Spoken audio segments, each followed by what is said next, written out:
Greetings, everybody. Once again, my name is Maximus. I am the fat guy in a little park. And much like as you've watched in our previous videos, I've gone through the Universal Studios area, testing out a bunch of the rides to see if, as a fat man in a little park, I could fit in those rides. Now, if you've watched the previous videos on this one, you probably noticed that I didn't fit on almost any of the ones that I filmed. So you're probably wondering, well, Maximus, is it even worth me paying the money to go into the park? Well, there are some rides you can still get on to make it worth your while.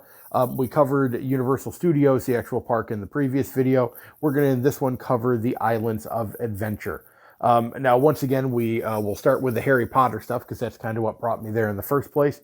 We had spoken previously about the Hogwarts Express train, which, if you are either a pass holder or you have a park-to-park pass, is definitely one you can get on.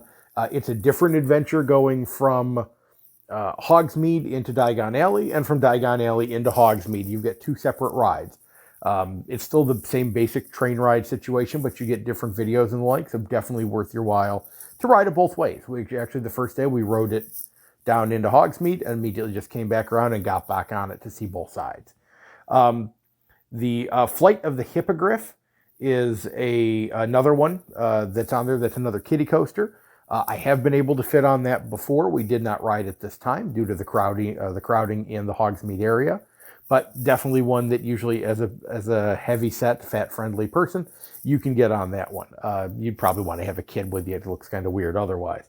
The other one we did not ride, and I apologize, I did not film a video for, was the Forbidden Journey, which is the ride through Hogwarts. I definitely know I cannot fit on this ride, and I would have filmed a video, except again, in this era of COVID, it was a little too crowded for my family's comfort, so we left as quickly as we could through that area. I will try to go back later and film a video so you can see exactly kind of how I fit, or how I don't fit, as the case may be, so that you can judge based off of your own stats. That's why I try to put my stats at the beginning of those tryout videos, so you can kind of measure up to me. When you come out of the Hogsmeade area, you do go into Jurassic Park, where there are two major rides that we do want to mention. The Jurassic Park River Adventure, which you can definitely get on as a big person.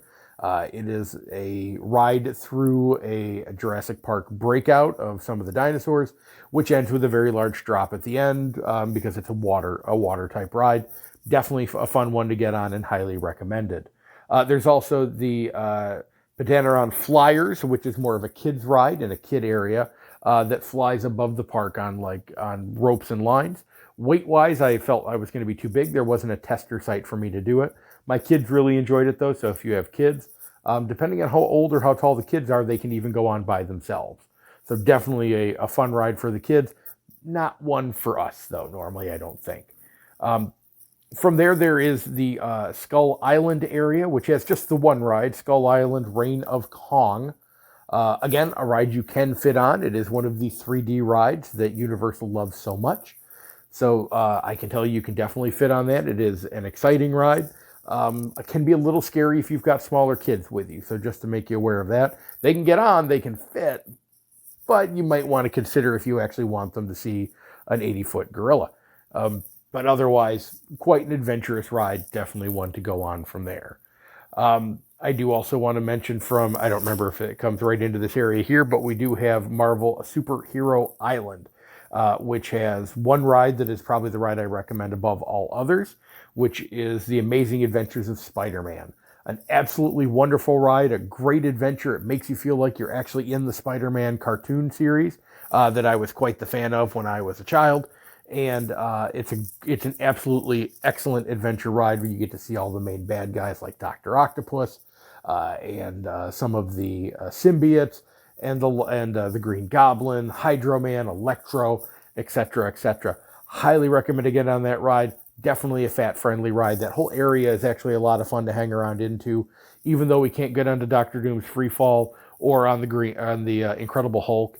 Still a great place to stop into, especially if you're a big comic book geek like I am. Storm Force Acceleration, which is kind of like a scrambler ride, is also in there. I did not get on that ride. I do believe that I should be able to fit on that okay, but I'll definitely double check it at another time and film that one as well. From coming around that area there, you do have a Dr. Seuss Landing, which is mostly a kid area, obviously being Dr. Seuss, but they have a Cat in the Hat ride, which is your typical theme park dark ride. You'll fit on that just fine. High in the Sky Seuss Trolley Train Ride, which is a train ride above that goes over some of the other books. You'll definitely be able to fit on that. The Carousel, which is just a carousel. Obviously, you can get on of your own accord. You can probably get on. Just climbing on and off a carousel horse can be questionable at best, I understand. And then there's One Fish, Two Fish, Red Fish, Blue Fish, which is very much a Dumbo-like ride for those of you that know Disney. It's an up and down ride with some water squirting and the like. It's cute, it's fun, it's more for the kids. But again, I've gotten onto it before. I don't see why you would have a problem if you match up to near my stat size. From there, I do want to give a warning on the last kind of kids section-ish. They have an area that's called Toon Lagoon, which is based off of old comic strips and the like. They've got little notices for Little Abner and Popeye and Dudley Do-Right, things like that. They have two main rides in there. One that is the Dudley Do-Right Ripshaw Falls, which is a log flume ride, which I apologize, the video for their tester seat did not come through for me to be able to present it to you, and for that I apologize, but I can tell you that not only did I not fit, I could barely get into the actual seat itself. So I would probably not recommend worrying about the Dudley Do-Right Ripsaw Falls. The other one they have is Popeye and Bluto's Bill Trap Barge, which is one of those rapid rides in the big round boat that takes you through the rapids. You will get soaked, so prepare yourselves. I would recommend taking your shoes off in the ride. They have a place you can stash them because wet socks suck. The one warning I do want to give for my size is they have a seat belt that needs to be used for that ride. And obviously, because this was going to be a big water ride, I did not bring my phone to film this because I didn't think it would be an issue. The belt for me almost did not fit. And again, 54-inch waist. I'm kind of a big guy in that instance, obviously. If you're much larger than me, you probably want to skip this one. I actually had to have the gentleman help me get it buckled, which is not fun. I did ultimately get on the ride. I did not have to take that walk of shame that other people have in the past. But be prepared. If you're larger than me, you've seen my stats in the other videos, maybe skip that one. Let the kids go on. Let other family members go on. But as you can see, based off the two parks, there are definitely things you can ride. Give it the time. Don't be discouraged if you can't get on something. Just make sure to test it. Don't be afraid to ask if you think you can get on something or not. The better you ask and know in advance, the better you'll be for it. But I still think it's worth you coming down and having a good time once all the COVID stuff ends, obviously. So, thank you everybody for taking this adventure with me through Universal Studios parks. I can tell you that as a Disney Pass holder as well, I will be doing the Disney parks very soon. And I will have more videos up for that so that you can see exactly how you might do on the Disney parks. In the meantime, if you want to hear more from me, you want to listen to my podcast, The IndyCast. INDYKAST can be found on all social media, and you can search the Wrestling Nerds Radio Network on all your podcast catchers, including iTunes, Spotify, and SoundCloud.